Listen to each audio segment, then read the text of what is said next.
the chilling echo of a child's desperate cry, silenced forever by a cold, unforgiving act. It's a nightmare that doesn't fade with time, a wound that never truly heals. This is the story of a father, a man who shattered the sanctity of parenthood, a man who stole the most precious things in the world, the lives of his own children. It's a story that has haunted a community for decades, and now, the possibility of his release reignites the anguish and demands we confront the enduring pain of a mother's grief and the persistent pursuit of justice. The year was 1989, a time of big hair, neon colors, and an innocence that was about to be brutally shattered. In a town that likely seemed ordinary on the surface, a tragedy of unimaginable proportions was unfolding. At the heart of this devastation was a family, or what was once considered a family. There was the father, a man whose name is synonymous with the unthinkable, a man who should have been a protector, a guardian. His name, for the purposes of this narrative, we will refer to him as Robert. Then there were the children, the innocent victims of his monstrous act.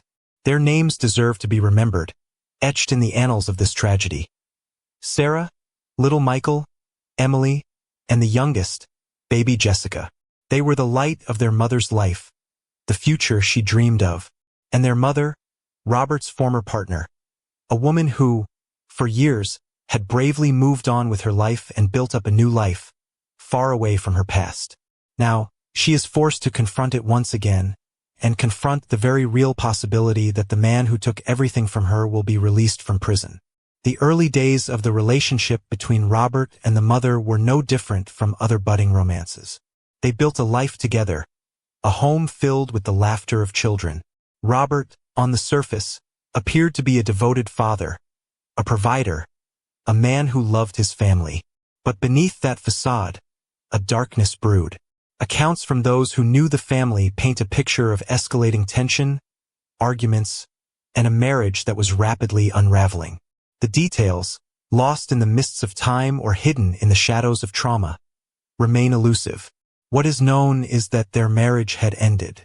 Robert, facing the end of his marriage, the end of his family, was left to deal with the fallout. What that fallout was, no one knew would be so devastating and horrific. The timeline, as pieced together from reports and court documents, reveals a sequence of events so horrific that they defy comprehension. In the fateful year of 1989, Robert, the father, made a devastating decision. He decided to end the lives of his children. The exact details of how the children ended up in the car with Robert, the moments leading up to the horrifying climax, are critical pieces of the puzzle. On a dark night, in the dead of the night, Robert did the unthinkable. He drove his children, Sarah, little Michael, Emily, and baby Jessica, to a secluded location. There, he intentionally drove the car into a body of water. The car, with the children trapped inside, quickly sank. They had no chance.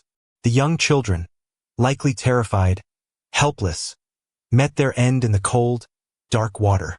The case was not without its complexities. The defense, in an attempt to offer some sort of counter-narrative, potentially argued about Robert's state of mind. Perhaps an attempt to argue a temporary insanity plea, perhaps the idea that the drowning was not intentional, rather an unfortunate accident. But the facts were too damning, and the sheer brutality of the act was too much to overcome. The evidence was overwhelming. Robert was ultimately charged and convicted.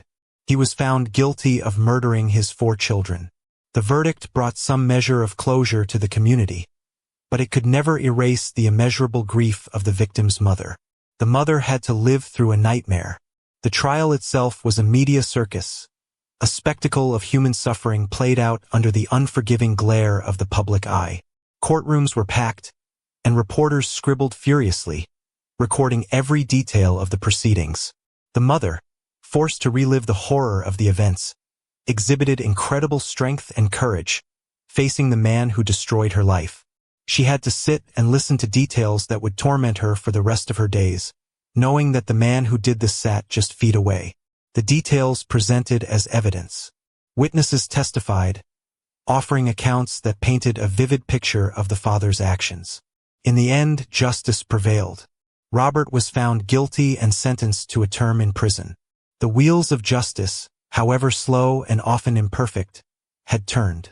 Now, decades later, the case has taken on a new, agonizing chapter. Robert is eligible for parole. This is the part of the story that truly reveals the enduring tragedy of the crime. The fact that his release is a possibility, the mere prospect of his freedom, has reopened the wounds that she has spent a lifetime trying to heal. It has forced her to relive the pain, the fear, and the sense of loss that has become her constant companion. The mother, now a survivor of unfathomable tragedy, is fighting to keep him behind bars.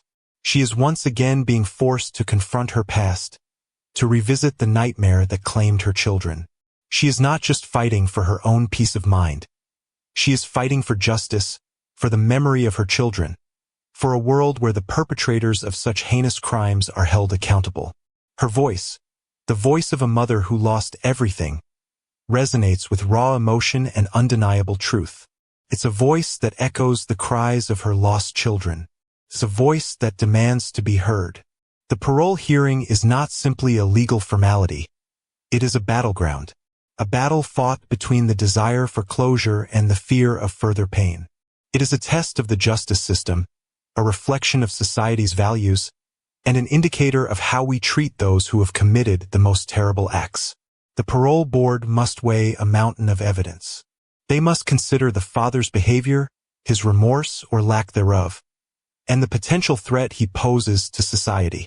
They must also consider the impact his release would have on the mother, on the community, and on the memories of the 4 children.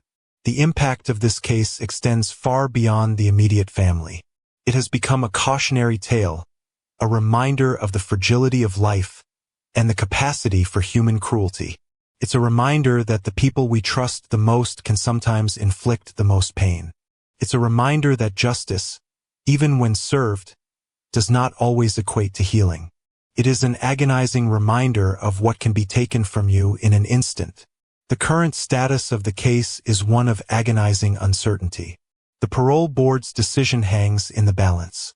The mother's plea, her unwavering commitment to keeping Robert incarcerated, stands as a testament to the strength of the human spirit. She is the living embodiment of her children's memory, a guardian angel fighting for their legacy. The decision of the parole board will likely be one of the most difficult and sensitive decisions it has ever had to make.